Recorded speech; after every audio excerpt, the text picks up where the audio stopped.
Muy buenas tardes, un saludo especial en nombre de la doctora Gloria Estela López Jaramillo, presidente del Consejo Superior de la Judicatura, de los demás magistrados que integran la corporación. De igual forma, un saludo especial en nombre de la doctora Marilucero Novoa Moreno, directora de la Escuela Judicial Rodrigo Lara Bonilla. Sean todos bienvenidos a esta conferencia virtual denominada El Internet y el gobierno de datos en la administración judicial, que hace parte del 10º ciclo de capacitación en tecnologías de la información y las comunicaciones. Esta conferencia virtual está orientada a presentar el énfasis, especialmente la influencia de las comunicaciones a través del Internet, constituido como un servicio público esencial, no solo en Colombia, sino en todo el mundo, por el desarrollo de las actividades humanas. Asimismo, con el aumento de información que se comparte a través de estos puntos de comunicación en la red mundial, se ha generado una minería de datos o unos metadatos que hace obligatorio, necesario e indispensable gobernar estos datos dentro de unas políticas públicas del Estado y con reglamentos internos creados por cada entidad o institución pública o privada. Razón por la cual la rama judicial, a través del Consejo Superior de la Judicatura, ha adoptado sus lineamientos para el manejo del Internet, de sus datos en la Administración de Justicia, que comparte en un portal web o red informática para cumplir con los estándares internacionales y nacionales, entre ellos la Ley de Transparencia y del Derecho de Acceso a la Información Pública Nacional, como de la protección de datos personales con la información que se publica en el Internet. El día de hoy tenemos el gusto de contar de nuevo con la doctora Patricia Martínez Parada, abogada de la Universidad Libre, seccional Cúcuta, magíster en Derecho Informático y Nuevas Tecnologías de la Información de la Universidad Externado, especialista en Derecho Público, Constitucional y Parlamentario. Esto en convenio con la Universidad Autónoma de Madrid en España. Ha ejercido cargos en la rama judicial como escribiente, oficial mayor, relatora del Tribunal Administrativo, auxiliar de magistrado del Tribunal Administrativo de Norte de Santander, profesional universitario del Juzgado Administrativo de Cúcuta y juez sexto administrativo oral del Circuito Judicial de Cúcuta. Actualmente, la doctora Patricia se desempeña como escribiente nominado del Tribunal Administrativo de Norte de Santander. Tan pronto termine la exposición, nuestra conferencista invitada el día de hoy dará respuesta a algunas de las preguntas que se formulen a través del chat de participación. Las inquietudes técnicas que resulten sobre conexión, registro y evaluación de esta actividad serán atendidas con muchísimo gusto por servidores de la Escuela Judicial. Doctora Patricia, gusto tenerla de nuevo con nosotras. Bienvenido a la Escuela Judicial. Tiene el uso de la palabra. Muy buenas tardes. Desde la ciudad de San José de Cúcuta, un saludo especial. Muchas gracias por la invitación a la doctora Marilucero Novoa, directora de la Escuela Judicial Rodrigo Lara Bonilla. Un saludo extensivo a la doctora Gloria Estela López Jaramillo, presidente del Consejo Superior de la Judicatura, y a todos los servidores judiciales y a todas las personas que se conectan con esta videoconferencia. El tema que vamos a compartir hoy es el Internet y el gobierno de los datos en la administración de justicia o en la administración judicial. A continuación, compartiré con ustedes las diapositivas. Actualmente, el Internet se volvió una herramienta fundamental, pero en Colombia hasta hace poco se reguló la ley del Internet. Es por eso que para iniciar vamos a ir a un breve recuento de la historia de cómo surge el Internet en el mundo, antes de que llegara a Colombia. Entonces, a continuación, voy a compartir un video con ustedes. Actualmente, mantenernos comunicados, acceder a millones de datos, crear y compartir información en cuestión de segundos es posible gracias al Internet. Y aunque hoy nos parezca inimaginable vivir sin esta herramienta, esto no siempre fue así. Hace algunos años, el teléfono y el telégrafo eran los principales medios de comunicación, mientras que las computadoras solo se utilizaban para realizar cálculos y almacenar información, por lo que su uso era únicamente científico o gubernamental. Quizá te preguntes entonces cómo llegamos a la llamada sociedad de la información de la época actual. Para responder, hay que remontarnos al año de 1957 en plena Guerra Fría, cuando Estados Unidos y la Unión Soviética mantenían un enfrentamiento ideológico, político, económico y, por supuesto, tecnológico. A causa de este conflicto, Estados Unidos buscaba la manera de proteger su información en caso de un ataque nuclear soviético. Así, mientras la URSS lanzaba el primer satélite artificial de la historia, el país norteamericano creaba la Agencia de Proyectos de Investigación Avanzados de Defensa, ARPA por sus siglas en inglés, considerada la organización que asentó las bases de lo que más tarde conoceríamos como Internet. En 1962, Joseph Licklider, uno de los pioneros del Internet, describió el concepto de una red para acceder rápidamente a datos desde cualquier lugar del mundo. Paralelamente, Paul Beran, investigador del gobierno de los Estados Unidos, presentó un sistema de comunicaciones que mediante computadoras conectadas a una red descentralizada resultaba inmune a ataques externos. El gran paso se dio en 1965, cuando se logró la conexión entre dos ordenadores mediante una línea telefónica de baja velocidad. En 1969, una computadora de la Universidad de California fue conectada exitosamente con otra del Instituto de Investigación de Stanford. Poco después, más universidades se sumaron a esta conexión, que fue denominada como ARPANET.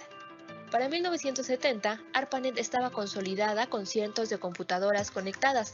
La red pasó de las agencias militares a las universidades y se establecieron las bases para lo que actualmente se conoce como correo electrónico. El número de ordenadores conectados fue aumentando. En 1985, Internet ya estaba consolidado como la principal red de comunicación de alcance mundial, pero los avances no quedaron ahí. El panorama se abrió aún más gracias al desarrollo de la World Wide Web, el lanzamiento de Google en 1998, las redes sociales, el Internet 2.0, el comercio electrónico y una larga lista de posibilidades que hoy nos ofrece esta herramienta que llegó para cambiar nuestro estilo de vida.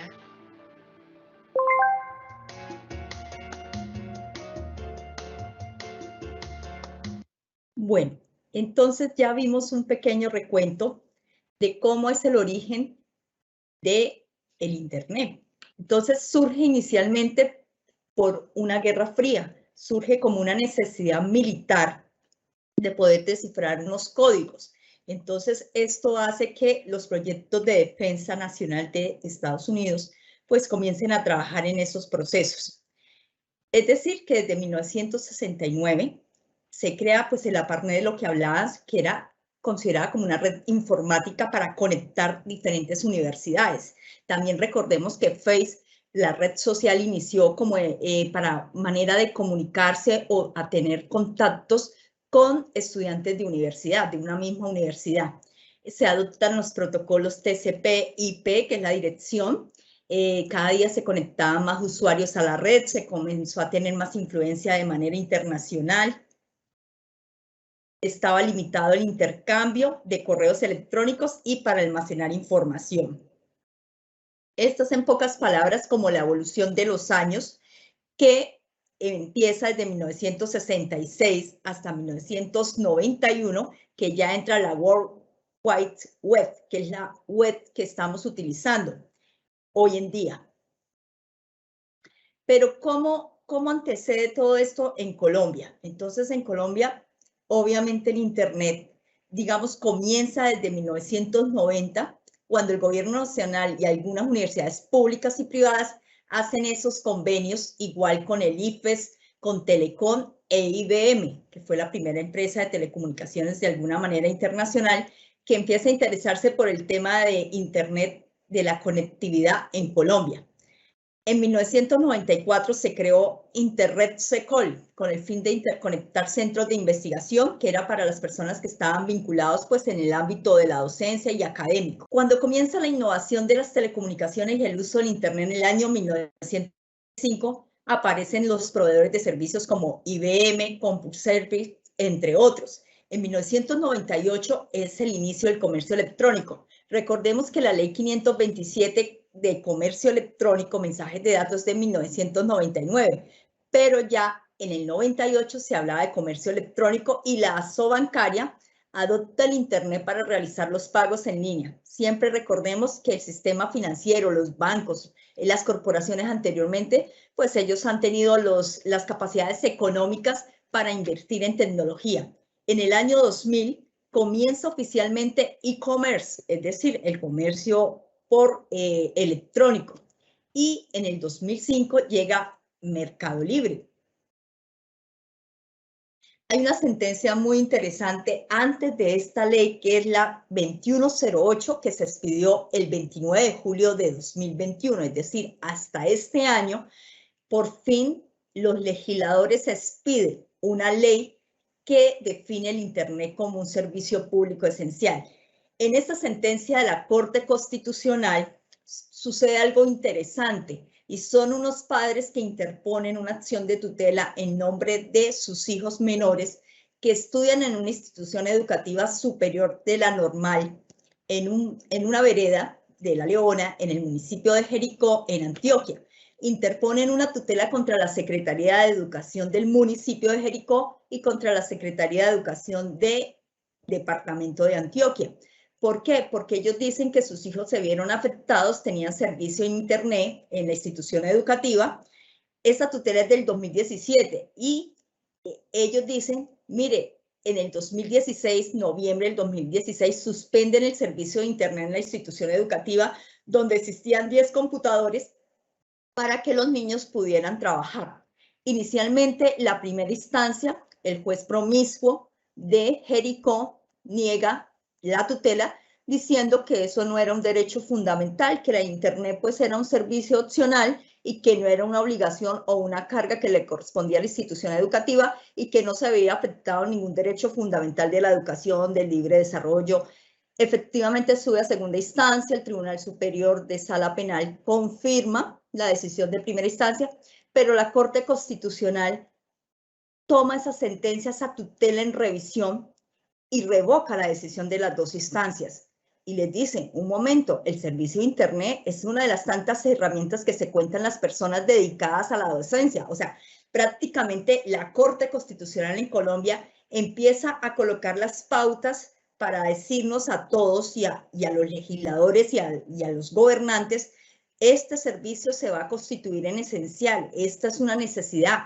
Y se inicia por el sistema educativo, porque obviamente ellos alegaban que pues ellos tenían otra opción de asistir a la biblioteca si no existía el Internet y que en ese momento pues no le estaba vulnerando el derecho a los menores. Pero la Corte dice, no, el hecho que exista una biblioteca no quiere decir que a los niños se les suprima o se les prive de adquirir conocimientos e información, porque si bien es cierto, estamos en un mundo donde se ha actualizado, donde las herramientas informáticas son fundamentales para ese desarrollo de la personalidad, para la educación, para esos derechos fundamentales que están constituidos en nuestra Carta Política. Desde ahí, en ese momento, la Corte Constitucional de alguna manera sienta un precedente interesante para llamar la atención a los legisladores y decirles, mire, el servicio de Internet en Colombia debe ser un servicio público esencial. Entonces, ellos mismos dicen, el Internet fomenta la educación, es decir, el avance científico y tecnológico, la formación en la práctica del trabajo mediante los conocimientos técnicos y habilidades, así como la valoración y la promoción de la persona, la capacidad para crear, investigar, adoptar la tecnología que se necesita en los procesos de desarrollo de un país y le permita al educando ir a ser a ser más productivo. Eso antes de esta ley 2108 de 2021. Pero recordemos que antes de eso, pues en la ley 1341 del 2009, de alguna manera va a entrar a definir unos principios y conceptos sobre la sociedad de la información y la organización de las tecnologías de la información y de las comunicaciones. Ya empezamos a hablar del tema TIC. Y se crea la Agencia Nacional del Espectro, que es supremamente importante para este servicio. Entonces dice en ese artículo 3º de la norma que la sociedad de la información y del conocimiento, el Estado debe reconocer el acceso y uso de las tecnologías de la información y las comunicaciones, que debe hacer el despliegue y el uso eficiente de esa infraestructura, el desarrollo de los contenidos, aplicaciones y la protección a los usuarios, la formación del talento humano en tecnologías y su carácter transversal. Es decir, desde el 2009 está diciendo el gobierno, bueno, vamos a empezar a entrar a esta era de la sociedad de la información y para esto necesitamos que todas las personas pues empecemos a prepararnos con una infraestructura, con el desarrollo de contenidos, con la capacitación del talento humano para podernos actualizar y, digamos, preparados para esta sociedad digital, para esta sociedad de la información. En esa ley 1341 del 2009 se dispuso en el artículo 8º las telecomunicaciones en caso de emergencia, conmoción, calamidad y prevención para dichos eventos. ¿Esto qué nos recuerda? La situación que vivimos el año pasado en marzo del 2020, cuando el gobierno nacional se vio obligado a decretar el estado de emergencia social, económica y ecológica como consecuencia de una pandemia universal denominada COVID-19. Entonces, desde el 2009 esta ley nos dice, mire, durante la vigencia de los estados de excepción y las emergencias sanitarias que sean declaradas por el Ministerio de Salud y de Protección Social, en los que se requiere garantizar el acceso a Internet de los habitantes del territorio nacional como una parte de mitigar la emergencia y aplica ciertas normas, digamos que empieza a establecer unos valores para que los proveedores de ese servicio de Internet faciliten el acceso y uso de los habitantes en Colombia del servicio de Internet. Recordemos, el año pasado pues fue un año difícil. En medio de todo, siempre hemos dicho que en medio de las situaciones difíciles surgen las grandes oportunidades o los grandes cambios y los retos. Entonces, nos vimos obligados a un confinamiento donde nuestras actividades cotidianas laborales dieron un giro de 180 grados. Ya no requeríamos de presencialidad, que necesitábamos de las tecnologías de la información y de las comunicaciones, que no solamente era un portátil, una laptop, una computadora, sino desde nuestros celulares podíamos obtener la información. Y en medio de esa situación de emergencia, del decreto de emergencia social, económica y ecológica, el gobierno nacional expide el decreto 806 del 4 de junio del 2020. Recordemos que el decreto presidencial de ese estado de emergencia fue en marzo, 16-20 de marzo. Entonces, hasta junio el gobierno dice, bueno, aquí tenemos que empezar a implementar un marco normativo para empezar a regular muchas actuaciones y en especial la administración de justicia, porque recordemos que la justicia es un servicio también público esencial y que las personas no se pueden quedar sin este servicio porque pues es prácticamente quedar en un vacío donde las personas no tengan quien les proteja sus derechos y obviamente el gobierno se ve en la necesidad de expedir este decreto donde nos dice que conforme al ordenado por el impacto de ese COVID-19 necesitamos un acceso a la justicia. Entonces recomienda viabilizar accesos como, por ejemplo, utilizar las tecnologías de la información, empezar a hacer un cambio estructural en nuestros procesos judiciales cotidianos, de tener que pasar a una escrituralidad. De alguna manera veníamos en procesos de oralidad, pero de transformarnos a una justicia digital, que si bien es cierto, era, digamos, de algo incluido en un plan decenal, estaba en un plan de desarrollo, pero no se había llegado en concreto a, digamos, a realizar, a poder llevarlo a la realidad. Y esta fue una oportunidad. En medio de este caos, de esta situación que nos genera la pandemia del COVID-19, le tenemos que agradecer que nos llevó a que la Administración de Justicia se actualizara, tuviera que entrar, como dicen, así fuera a la fuerza, improvisto, pero nos tuviéramos que adaptar a estos nuevos retos y a enfrentarnos a la virtualidad, a hacer audiencias virtuales, a tener que manejar expedientes digitalizados, electrónicos, a los mensajes de datos. Esto es lo que nos rodea Internet. Y en Internet sabemos que todo lo que se sube a Internet está disponible y que en el Internet no hay nada seguro, también es cierto. Hasta este año, hasta julio, del día 29 de julio del 2021, se expide en Colombia la ley 2108, que es la ley de Internet como servicio público esencial y universal, y por el cual modifica la 1341 del 2009, que fue la que vimos anteriormente y que es un antecedente normativo para esta ley. ¿Cuál es el objeto principal? Digamos que es el acceso al Internet con un carácter esencial. Es decir, que debemos agradecer a una pandemia que el gobierno en Colombia tuviera que expedir una norma, decir, mire, este servicio es esencial, como el agua, como la luz, como la educación, como la administración de justicia. Entonces, de alguna manera, esta situación que ha sido compleja, que no es fácil, nos ha llevado para que nuestros legisladores tengan que adoptar nuevas normas, reglamentos, políticas públicas, nuevas leyes que permitan los manejos del teletrabajo, trabajo en casa, trabajo remoto, toda esa serie de figuras jurídicas nuevas que conllevan la virtualidad o el mundo digital, porque estamos hablando en general, no solamente la justicia, educación, servicios, bueno, medicina, etcétera, etcétera. Entonces, ¿qué nos permite? ¿Qué es esta ley?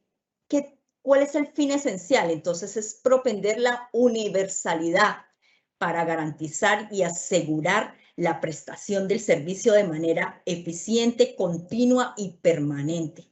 Entonces, la idea es poder tener un país con conectividad. Recordemos pues el caso del Minty hace poco con el tema de las instituciones educativas, el fraude que se presentó. Bueno, esa es una situación, pero el objetivo es que todos los colombianos desde el rincón más lejano estemos conectados, digamos, tengamos esa conectividad, tengamos derecho a ese servicio público esencial.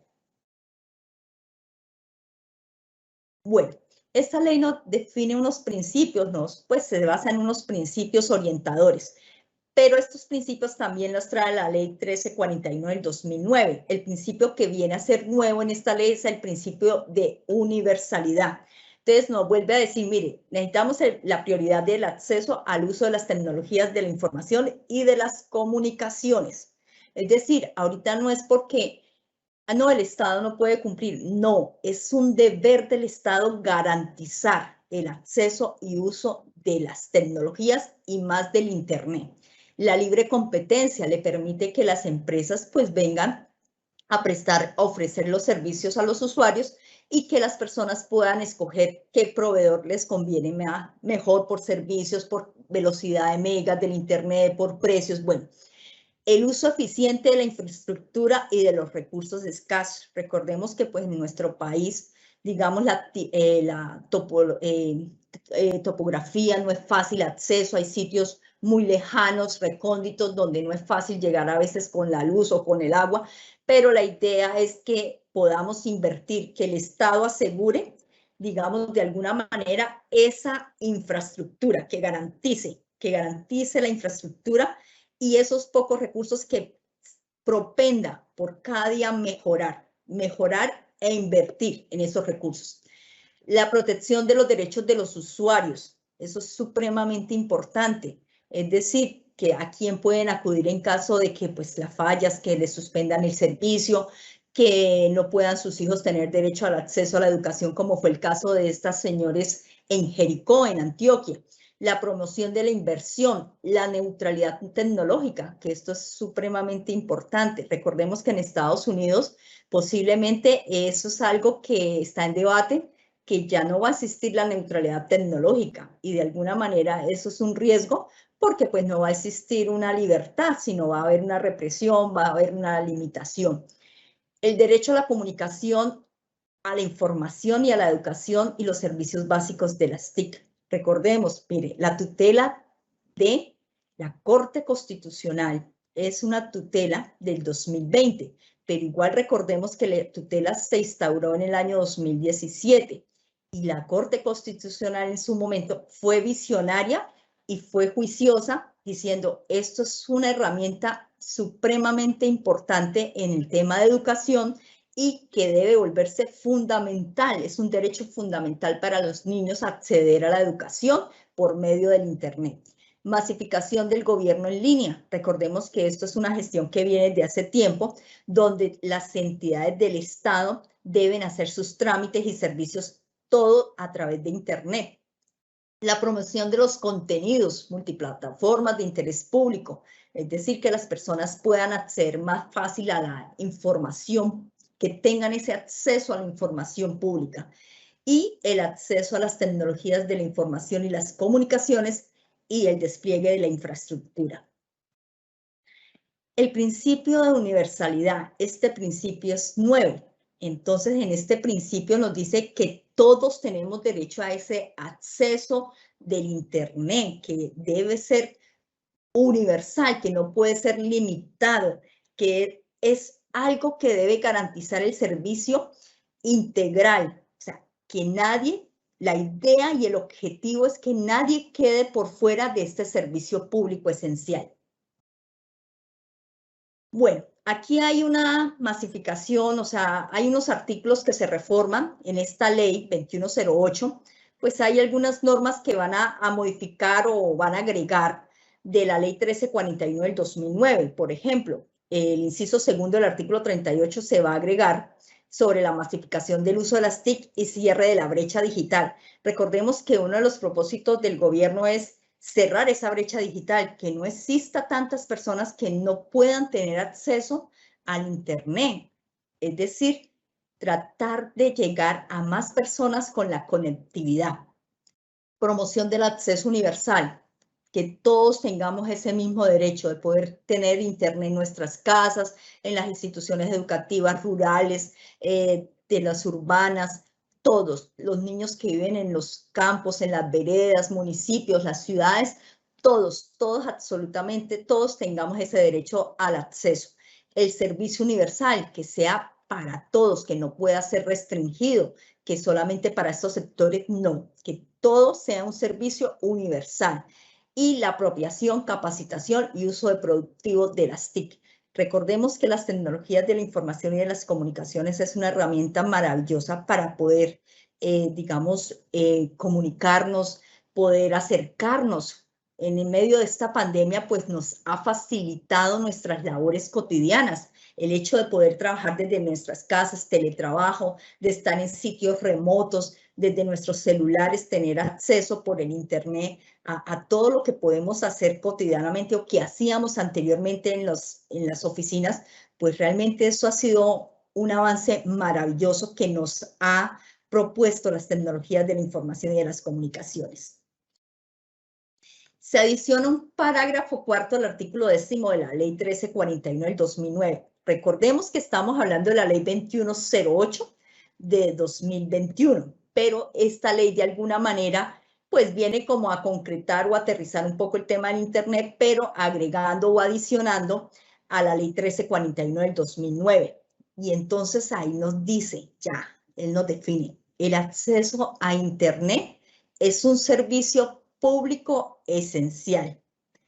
Por tanto, los proveedores de redes y servicios de telecomunicaciones no podrán suspender las labores de instalación, mantenimiento y adecuación de las redes requeridas para la operación de este servicio público esencial. recordemos que han habido fallas, hemos tenido problemas porque pues el cable submarino o se robaron un cable, ahorita pues estamos trabajando con fibra óptica, la banda ancha pues a veces no es tan eficiente, se va congestionando, pero la idea en este momento es que el servicio de Internet sea cada día más eficiente, más ágil, y que en lo posible ese mantenimiento de esas redes, infraestructuras, deben estar en constante mantenimiento, prestación del servicio a todos los ciudadanos en Colombia.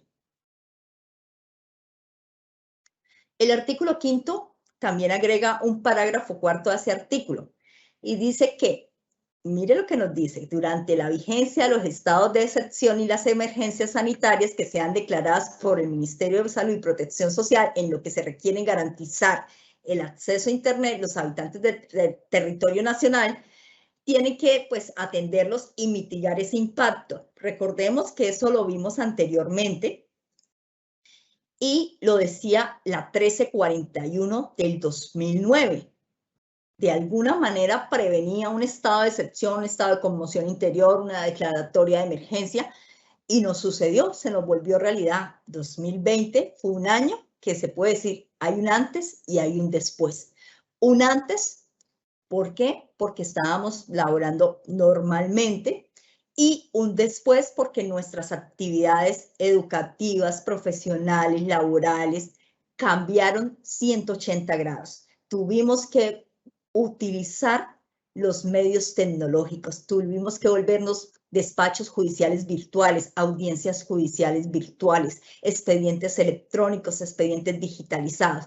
Es decir, la relevancia de las tecnologías de la información y de las comunicaciones en todos los sectores y especialmente en la administración de justicia.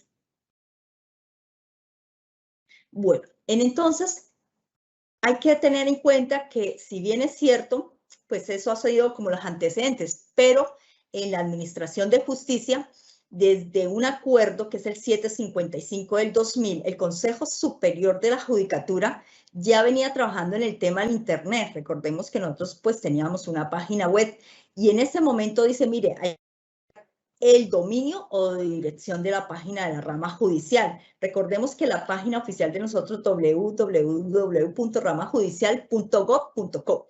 Entonces, de alguna manera, la administración judicial ya venía preparándose desde hace tiempo con los servicios en línea, porque recordemos que también existen las políticas públicas de gobierno en línea, que obligaba de alguna manera a que las entidades del Estado tomar sus políticas internas, digamos, directrices, reglamentos, para hacer sus trámites, sus quejas, reclamos, peticiones a través de los medios virtuales, de los medios tecnológicos, que estos servicios fueran en línea para que las personas tuvieran más acceso a las entidades del Estado.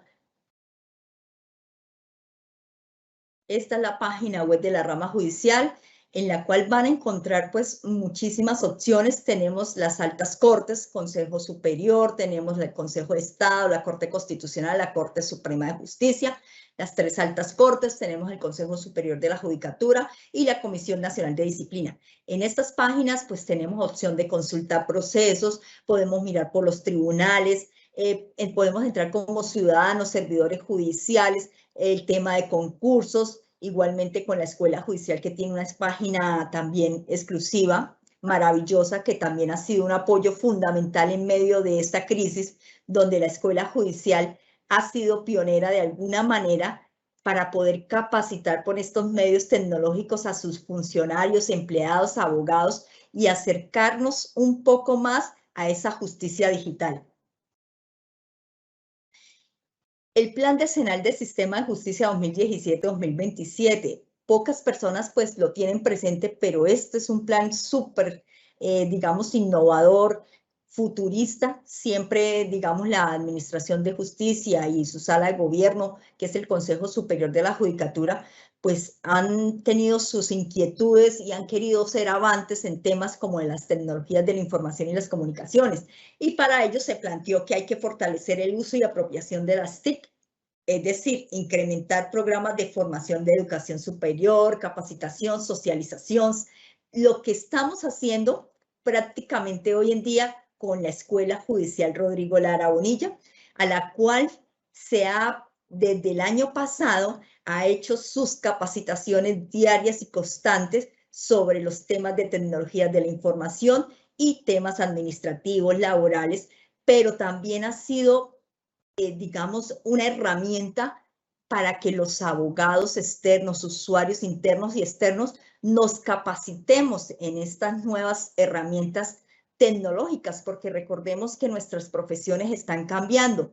Ya hoy en día tenemos que adquirir habilidades informáticas, ofimáticas. Ya no solamente tenemos que ser abogados, sino tenemos que ser parte como ingenieros. Entonces, realmente ya tenemos que adquirir no solamente conocimientos en derechos, sino habilidades tecnológicas en estas nuevas herramientas que nos ofrece. Por ejemplo, con la rama judicial trabajamos la plataforma Microsoft, SharePoint, OneDrive, Teams. Todo esto tenemos que estar preparando a nuestros jueces, magistrados, empleados, todas las personas para poder llevar ese proceso de justicia digital cada día a un mejor desempeño, con más eficiencia, más transparencia.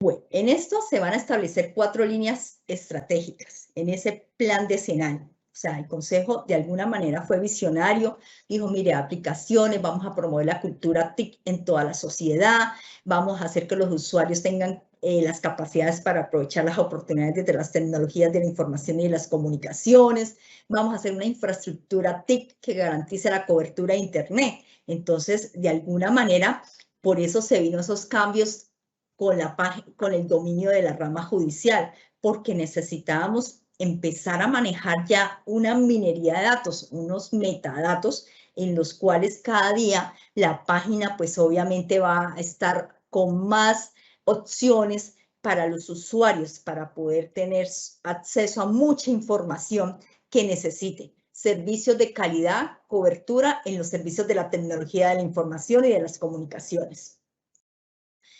El acto administrativo en el año 2020. Entonces, a partir de toda esa situación de la expedición del Gobierno Nacional del estado de emergencia social, económica y ecológica, el Consejo Superior de la Judicatura, a través de sus acuerdos, que el inicial fue el PCSJ 20-116-32, y de ahí en adelante, empieza a adoptar las medidas para la prestación del servicio de la Administración de Justicia, de los despachos judiciales y todo el territorio nacional a partir del 1 de julio. Recordemos que el año pasado se suspendieron términos desde el 16 de marzo hasta el 30 de junio, excepto para las prelaciones constitucionales, tutelas, habeas corpus, incidentes de desacato, bueno, pero los procesos ordinarios quedaron en stand-by, quedaron suspendidos los términos. Cuando de alguna manera pues el gobierno decretó que ya pues el confinamiento obligatorio no era, sino teníamos que hacerlo paulatinamente a los despachos judiciales, el Consejo Superior tomó medidas, adoptó medidas para que empezáramos a de alguna manera implementar el trabajo virtual, las condiciones del teletrabajo, trabajo en casa o trabajo remoto. Recordemos que el teletrabajo es una ley que sí se expidió hace años, pero este año surge trabajo en casa y trabajo remoto, que son 3 tipos de modalidades diferentes que, pues, con esta forma de trabajo de las tecnologías de la información y las comunicaciones, pues nos llevan a adaptarnos, actualizarnos y a crear nuevas normas jurídicas. Entonces, nos dice en el capítulo 5 que las condiciones del trabajo virtual, el uso de las tecnologías de la información. Entonces, que se privilegia, que es decir, que sus magistrados, jueces, funcionarios, empleados, en lo posible van a seguir en casa con el uso de las tecnologías de la información y de las comunicaciones, ¿sí? Y que ellos van a empezar a presentar la Dirección Ejecutiva de la Administración Judicial y el Centro de Documentación Judicial, CENDOC. Recordemos, esto va a ser muy importante más adelante para el gobierno de los datos. Este Centro de Documentación Judicial deberá presentar un informe de la implementación de soluciones ágiles. Entonces, todo esto fue por fuerza mayor. Nos tocó se nos obligó y tuvimos que entrar. Fue así. Ya no había tiempo, que en 2 años, que en 5 años. Recordemos que el expediente electrónico lleva más de 10 años y no todos los despachos judiciales hoy en día estamos manejando expediente electrónico. Estamos con expedientes digitalizados y son pocos despachos judiciales que sí llevaban tiempos trabajando con expediente electrónico. Entonces, esta pandemia nos obligó a la Administración de Justicia a tomar medidas de urgencia para lograr la prestación efectiva del servicio. Después de eso viene un acuerdo, el PCSJA del 2021, 11788, del 19 de mayo del 2021. En este se adopta el modelo de arquitectura empresarial y políticas técnicas para la transformación digital de la rama judicial. Entonces ya empieza como que vamos a mirar, vamos en rumbo, vamos bien hacia la justicia digital. Ya la mayoría de abogados lo dicen, queremos seguir con la justicia virtual, queremos, porque estadísticamente ha demostrado que los jueces y los magistrados han rendido de manera eficiente, se han adaptado de manera exitosa a esta nueva virtualidad, a este nuevo cambio que nos ofrece la justicia. Entonces, de alguna manera, pues ya hay que proyectarnos de que posiblemente el otro año, no sabemos todavía cómo siga el proceso de la pandemia, no sabemos si volvamos a un confinamiento como está pasando en ese momento en Londres, que a partir de hoy vuelven al confinamiento obligatorio, que vuelven al teletrabajo. Entonces las circunstancias están cambiando y realmente pues tenemos que mirar el día a día y cómo se van a mejorar los procesos digitales en la administración de justicia. Hay unas estrategias que se adoptan en ese acuerdo. Entonces, ellos dicen, primero, tenemos que adaptar el marco, adaptación del marco de la política institucional TIC y justicia digital. Eso ha sido, el Consejo Superior ha sido muy juicioso, ha ido en sus posibilidades, obviamente faltan, hay muchas cosas por mejorar como infraestructura, como equipos, pero recordemos que pues no es fácil, el tema pues también implica costos, entonces ha sido un proceso en que ellos están invirtiendo, cambiando los equipos de los empleados, los funcionarios, para mejorar estos servicios. Adquisición e instalación de plataforma tecnológica. Bueno, en eso hemos tenido bastantes fallas, se han hecho cambios, estamos tratando de mejorar. Recordemos que es que ya estamos manejando una metadatos, ya estamos manejando cantidad de información en la red, en los servidores. Entonces esto cada día pues es como todo, el espectro también se va congestionando y obviamente pues se necesita mayor capacidad, la nube, OneDrive. Todo esto va cambiando, esto no es fácil, estamos aprendiendo, estamos en este proceso, pero pues la idea es siempre mantener una plataforma tecnológica que nos asegure, nos dé seguridad, que mantenga la información, preserve la información, la seguridad, que no la altere, que no la vaya a perder, porque pues obviamente hoy en día estamos todo compartiendo con la nube, con OneDrive, entonces son servidores a veces extranjeros que no están en el mismo país, y el manejo de esa información pues se hace delicado tanto para el responsable como el encargado y como la persona que está haciendo ese tratamiento de esa información. El mantenimiento y sostenibilidad de esas redes, de esas plataformas, la implementación y modificación de los sistemas de información. Recordemos que hoy en día, actualmente el Consejo de Estado está implementando en la jurisdicción contencioso administrativo el sistema SAMAI, o sea, vamos a migrar de siglo XXI a SAMAI para unificar toda la jurisdicción contencioso administrativa. Actualización de los sistemas de información, mantenimiento de las licencias de soluciones tecnológicas para los soportes, para las ayudas y modernización e incorporación de los componentes de comunicación. Ahora entonces vamos a entrar pues al gobierno de datos. ¿Por qué? Porque pues realmente con el Internet esto se nos volvió un mundo de datos, de información. Y pues en esto la rama judicial, el Consejo Superior de la Judicatura y el Acuerdo 718 del 2000 nos dicen hay que establecer unas políticas de acceso, uso y administración de los servicios del correo electrónico que presta el Centro de Documentación Sociojurídica de la rama judicial. Entonces, desde ese momento ya previendo, digamos, 2000, estamos hablando del año 2000, hace 21 años atrás, pues la Administración de Justicia dice, mira, hay que crear correos electrónicos para el manejo de la información, para el acceso o uso de la administración del servicio del correo electrónico, tiene unos objetivos, identificar las cuentas de correo. Es decir, hoy en día en la rama judicial, todo funcionario y empleado tiene una identidad digital institucional. Patricia Martínez tiene su identidad digital como persona natural fuera del trabajo, pero Patricia Martínez tiene su identidad digital institucional en un correo que es de la rama judicial, que es institucional. Entonces, es supremamente importante la responsabilidad que cada uno tenemos con estos correos, ya que con ellos pues vamos a compartir información, estamos trabajando en nuestros expedientes electrónicos, todo lo que se manejan, los mensajes de datos, los correos, todo tiene que tener una trazabilidad. Es la responsabilidad del tratamiento de los datos. Somos responsables de toda esa información que se nos está llegando a través de los correos electrónicos. Entonces, identificar las cuentas de correo electrónico inactivas, no usadas y que consumen innecesariamente recursos. Es importante que cada empleado, cada servidor, cuando se desvincule de la rama judicial, informe a su nominador, informe a la administración judicial para que su correo electrónico institucional se desactive por desvinculación, porque se pensionó, porque se retiró. Porque no es conveniente que los correos electrónicos institucionales continúen activos. No debe ser así. Si una persona no está vinculada con la rama judicial porque se retiró, porque se pensionó, es su responsabilidad informar inmediatamente para que su cuenta sea inactiva. Entonces, bueno, ¿qué debemos tener presente para ese gobierno de los datos? Es que este mundo ha cambiado muchísimo y obviamente la información tiene un valor. El que tiene información, dice, tiene el poder, dice el dicho. Entonces, la ley 527 del 99, vamos a volver hacia atrás un poco a esos antecedentes, nos va a regular por la cual se define el reglamento del acceso, uso de los mensajes de datos.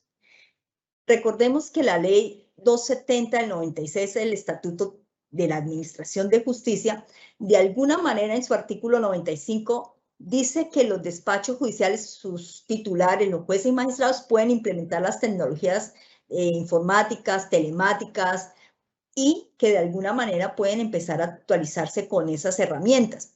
Pero en el 99 ya sale una ley, porque ya empezamos a hablar de comercio electrónico, el tema de los mensajes de datos, o sea, cómo empieza a moverse todo por el comercio electrónico, el internet, y nos define el mensaje de datos. Entonces, toda la información generada, enviada, recibida, almacenada, comunicada, que se hace a través de esos medios electrónicos. Nos viene la estrategia del gobierno en línea, el decreto 1151 del 2008. Entonces nos empieza a definir, nos dice a las entidades del Estado, mire señores, ustedes tienen que empezar a tomar estas pautas o estos lineamientos que son servicio en línea, ventanilla única virtual como hoy en día ya existe en la página web de la rama judicial y el intranet gubernamental. Es decir, que tenemos opción de comunicarnos entre nuestros jefes, nuestros compañeros. Entonces nos dice, servicio en línea es el que se puede prestar por estos medios electrónicos o a través del portal web de la entidad.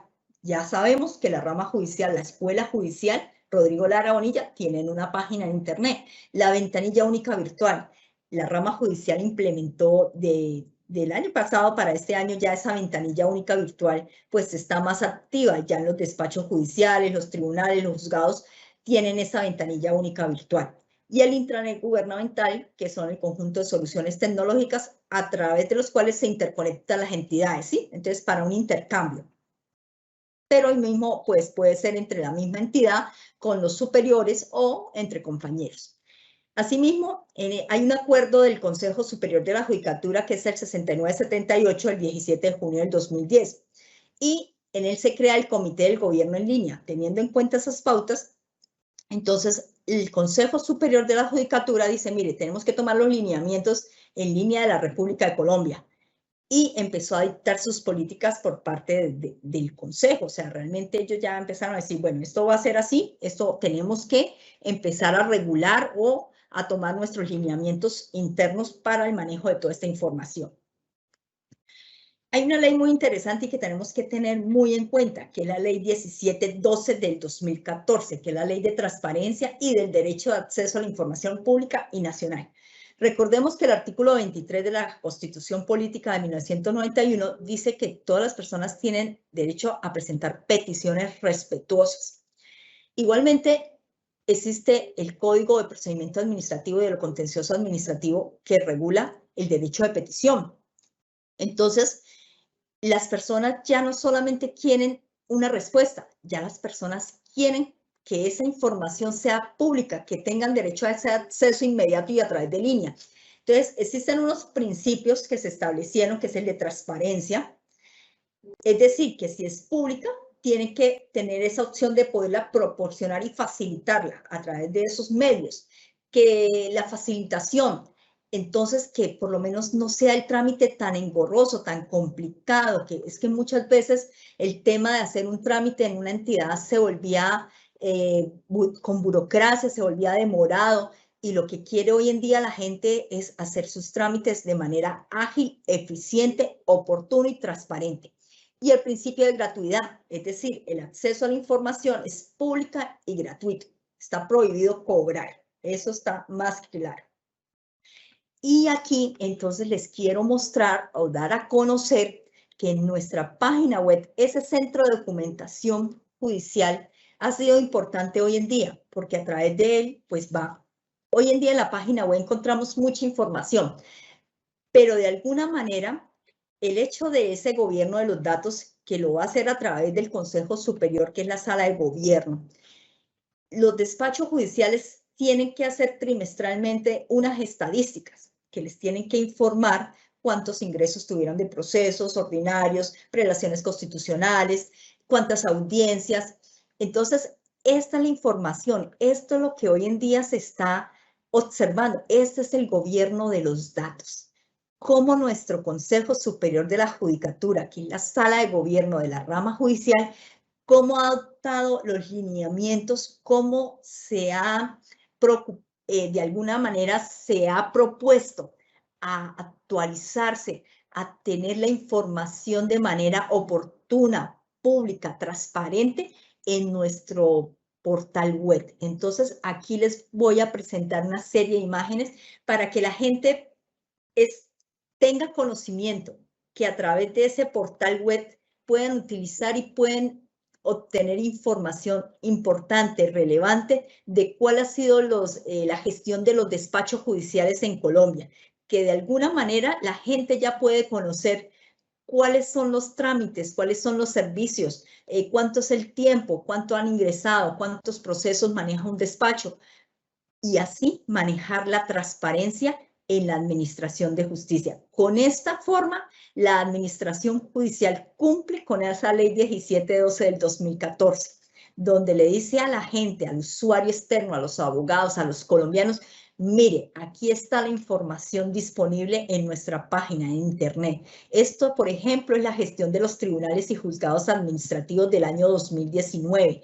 Entonces, aquí podemos ver Bogotá, con municipios con mayor demanda. Entonces, Medellín, podemos ver procesos con mayor demanda en la justicia, los laborales, con 96.628, reparaciones directas, otros procesos. Procesos con mayor inventario final fueron los laborales, con 111.203. Medellín, ¿cuántos tienes? 17.686. La diferencia entre Bogotá y Medellín es casi el doble. Entonces, empezamos a ver cómo se maneja en este caso. Son los tribunales y juzgados administrativos, pero al igual existen con la especialidad laboral, penal, familia. En este caso estamos hablando de la gestión de la especialidad de familia, y él nos dice, mire, tenemos estas ciudades. Ejemplo, aquí escogimos 2019, promiscuos de familia. Entonces, procesos con mayor demanda, procesos con mayor demanda de justicia, virtuales, los procesos virtuales. Entonces, empieza a mostrarnos estadísticamente porque esta información se la está suministrando los despachos judiciales de manera trimestral al centro de documentación de estadísticas de la rama judicial. Entonces, esta es una información que prácticamente es real, es transparente es lo que los despachos hoy en día conocen, manejan, tramitan. Ejemplo, la gestión de especialidad laboral. Entonces, municipios con mayor demanda, Bogotá, con 45.534. Procesos con mayor demanda de justicia son los ordinarios.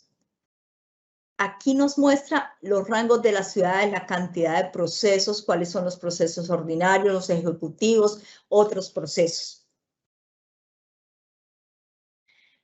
Aquí entonces nos muestra tasa de iniciación de impugnaciones de tutelas. Nos dice, mire, en el año 2016 fue un crecimiento del 17%, 2017 fue el 24% que crecieron, 2018 el 26%, el 2019 el 24%.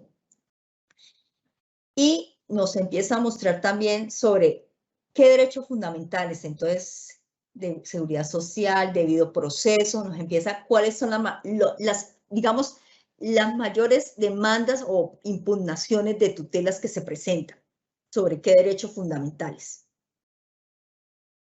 Entonces, aquí son tasa de iniciación de incidentes de desacato tutela por año, 2016, 54%, 2017, 43%, 2018, 45%, 2019, 47%. Distribución de la tasa de iniciación del incidente de desacato de tutela por derecho. Entonces, salud, 61%. Sabemos que el tema de salud en Colombia es uno de los más complejos, en los cuales pues la gente no muestra su inconformidad, que las empresas prestadoras de salud, las IPS tampoco pues son oportunas, y pues la gente se siente vulnerada en sus derechos a la salud, el mínimo vital con el 42%, seguridad social. Este es un movimiento histórico de procesos. Entonces aquí nos muestra las estadísticas, cómo es el comportamiento de las demandas según el sistema procesal, los movimientos de los procesos, ingresos efectivos. Nos va mostrando 2010, 2011, 2010 teníamos 2.482.972, 2011, 2014, 2015 tuvimos un pico de 3.090.090, 2016 y 2019 2.775.000. Estos son los ingresos. Los egresos. Entonces tuvimos egresos en el 2011 de 2.988.959, en el 2015 de 2.556.800, en el 2018 2.200.000, y así. Entonces nos va mostrando escrito, oral, nos está especificando escritural, oral, otras acciones constitucionales, tutelas. Esto realmente ha sido una labor digamos, ejemplar en el sentido de que todas las administraciones de justicia a nivel mundial deben mostrar sus datos, su información, deben ser transparentes, deben mostrarle al público cuántos son sus ingresos, cuántos son sus egresos, para que la gente crea en la justicia, crea en la administración de justicia. Esto ha sido una labor que realmente felicito al Consejo Superior de la Judicatura, al Centro de Documentación de Estadísticas, CENDOC, por el manejo de estos datos, porque estos están públicos, están en la página de Internet, a los cuales todas las personas tenemos acceso a esta información. Esta es otra distribución de audiencias programadas, causales de cancelación de audiencias. Entonces, las audiencias, digamos, empezaron en el 2015 el 36%, un 3%, 2019 42%, las cancelaciones por inasistencia el 48%, el 7% fue por pues retenidos, para retenidos. Son diferentes causales que ellos van mostrando estadísticamente. Entonces, digamos que desde el momento en que el legislador en el Estatuto de la Administración de Justicia, en su artículo 95, visionó el uso de las tecnologías de la información, que en ese momento las llamó herramientas informáticas, telemáticas, digitales. Bueno, él visionó lo que posiblemente iba a llegar a concluir, que es una justicia digital, a lo que tenemos que llegar.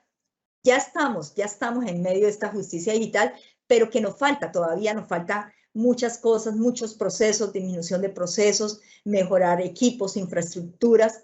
Entonces, la crisis del COVID-19 nos obligó a todos, en todos los sistemas, en todos los educativos, sectoriales, administración de justicia, pero más en la administración de justicia, a adaptarnos a estos nuevos retos que nos enfrentaba las tecnologías de la información y de las comunicaciones y a este trabajo virtual como es los despachos judiciales, llevarlos a través de que dejaran de ser escriturales, de que dejaran de ser de papel a la desmaterialización y hacer audiencias virtuales, a que no necesitáramos transportarnos, viajar a otra ciudad para estar presentes en una audiencia.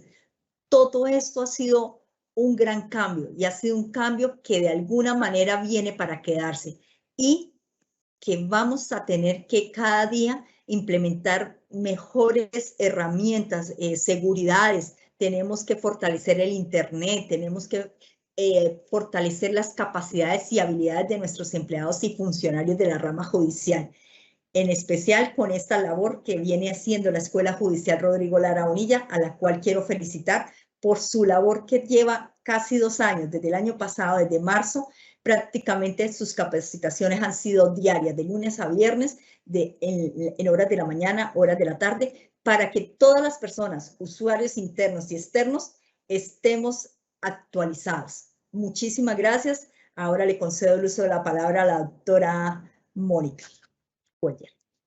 Y vamos al fragmento de preguntas, doctora Patricia. La primera, ¿cuál es el fundamento legal y o jurídico que estableció el Internet como un servicio público esencial en Colombia y qué implica el principio de universalidad como principio rector de esta ley? Gracias, doctora Mónica. Bueno, recordemos que la ley que ya nos define el Internet como un servicio público esencial es la ley 2108 del 29 de julio del 2021, es decir, este año. Si bien es cierto, la ley 1341 del 2009 nos hablaba del espectro electromagnético, hasta este año el legislador expide esa norma especial. ¿Y qué es el principio de universalidad? Es decir, como consecuencia de esta situación de una pandemia que llevamos más de 1 año y medio, pues nos vimos en la necesidad de decir, este servicio es público, esencial, tiene derecho todas las personas, habitantes del territorio colombiano, a acceder a los servicios del Internet, de manera que es universal, que no es porque yo estoy estudiando, porque yo estoy trabajando en tal, no, todos sin exclusión de raza, etnia, nadie. Entonces, lo hace universal, lo integra y es para todos. No se limitó, no estableció límites.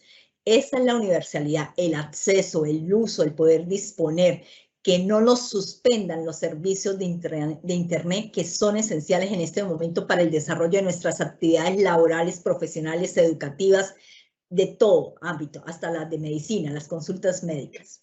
Siguiente pregunta, doctora. ¿Cuáles son los beneficios de esta norma jurídica que hace menos de 6 meses fue decretada por el gobierno? ¿Y cuál es el impacto que ha generado el Internet después de un confinamiento obligatorio como consecuencia de una pandemia desde marzo del 2020 a la fecha en nuestra administración judicial, doctora? Bueno, los beneficios es que prácticamente se nos vuelve un derecho fundamental. Esto es algo que, si bien es cierto, recordemos el antecedente de la sentencia de la Corte Constitucional T030 del 2020 por la situación de unos niños que les suspendieron el servicio de Internet en sus instituciones educativas. Entonces, argumentaban o alegaban las partes de educación. No, es que el Internet no es obligatorio y es algo que no le está afectando su derecho fundamental de educación, bueno, entonces hace que el Internet sea un derecho fundamental. Ese es el mejor beneficio. Es un derecho fundamental de todos nosotros, todos los ciudadanos colombianos y los extranjeros que radican en este país, porque recordemos que hoy en día, pues el tema de la migración, el venezolano, gente extranjera, eso es uno creo que la principal es el beneficio que tenemos o el alcance de que el Internet sea un servicio público esencial. Es decir, es que nos están protegiendo en un derecho fundamental en el sentido de el conocimiento, del desarrollo, porque es que la tecnología nos ayuda al desarrollo no solamente de la persona, es el desarrollo económico de un país. Entonces, por esa parte, pues realmente el gobierno dice, no, necesitamos esto para que la gente empiece a crear empresas, los emprendimientos. Hoy en día vemos que la mayoría de jóvenes ya no quieren trabajar en oficinas, sino quieren crear sus propias empresas y de alguna manera eso va a contribuir a una economía más exitosa en un país.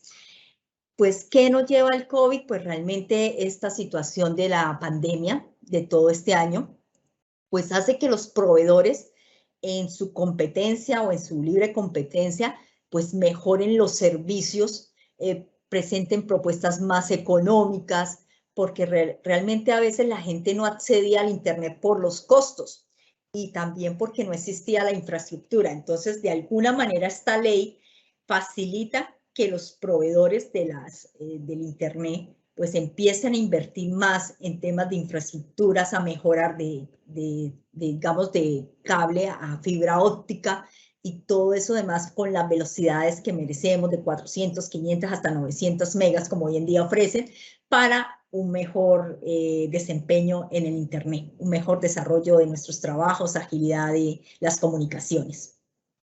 Doctora, ¿cómo el Consejo Superior de la Judicatura ha asumido estos cambios estructurales de la administración judicial para llevar a los despachos a nivel nacional, para llevarnos a una justicia digital? ¿Cuáles serían sus principales retos? Bueno, yo creo que el Consejo Superior, pues de alguna manera, teniendo en cuenta ese artículo 95 de la Ley del Estatuto de la Administración de Justicia, que nos decía, o sea, mire, señores jueces, magistrados, ustedes pueden implementar en sus despachos las herramientas y que de alguna manera pues a las personas les daba miedo o temor o porque no tenían el conocimiento o las capacidades, digamos, para el manejo de estas herramientas, no acudían, no les daba por iniciativa. Entonces el Consejo Superior, como nuestra sala de gobierno, dice, bueno, aquí hay que fijar unos lineamientos y son a través de sus actos administrativos que empiezan a surgir desde el 2000, bueno, ellos vienen desde mucho antes, desde el año 2000, diciendo vamos a manejar el Internet, los correos electrónicos, vamos a empezar a que los jueces, magistrados, empleados de la rama judicial comiencen con el uso del correo electrónico, que empezó desde el 2000, pero aún así, pues mucha gente ni siquiera conocía sus correos electrónicos institucionales, tan así que mucha gente o muchas personas que trabajamos en el sector justicia no conocíamos o no tenían conocimiento de esa ley tan fundamental que es pilar hoy en día del Código de Procedimiento Administrativo y del Código General del Proceso, como la Ley 527 del 99, que es la de mensajes de datos. Y es una ley que viene a ser un pilar en esas nuevas normas porque ya vamos a manejar todo a través de una justicia digital. Hay retos, hay muchas cosas por mejorar. Si bien es cierto, digamos, los procesos han sido rápidos por la situación de la pandemia. Falta todavía pues el cambio de infraestructura, digamos, los equipos están todavía obsoletos en muchas partes. Me imagino que el Internet, pues a pesar de que nos han mejorado, hemos tenido días que nos hemos quedado suspendidos sin el servicio. La semana pasada tuvimos un día sin Internet en el Palacio de Justicia, en muchos despachos judiciales. Entonces, pues realmente el hecho de tener teletrabajo, de facilitarnos esa modalidad, teletrabajo, trabajo casa, trabajo remoto, pues realmente el Consejo Superior ha sido también pionero en facilitar a sus empleados, funcionarios, esa alternativa de trabajo con las tecnologías de la información y de las comunicaciones. Doctora Patricia, ¿cuál sería el mensaje a todos los servidores judiciales precisamente sobre este tema? Bueno, yo voy a repetir algo que aprendí en la maestría y hablamos con unos compañeros ingenieros. Hoy en día somos abogados informáticos y los ingenieros son litigantes. Hoy en día se han vuelto indispensables los ingenieros en los despachos judiciales.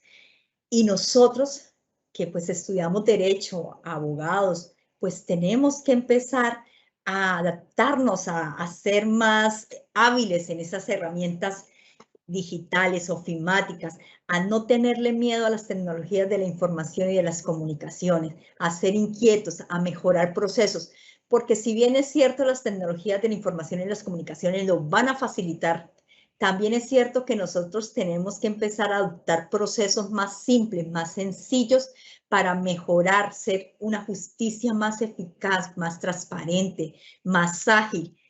Es decir, cumplir con esos principios que nos establece la ley del Estatuto de la Administración de Justicia y que nuestros usuarios externos crean más en la justicia en Colombia.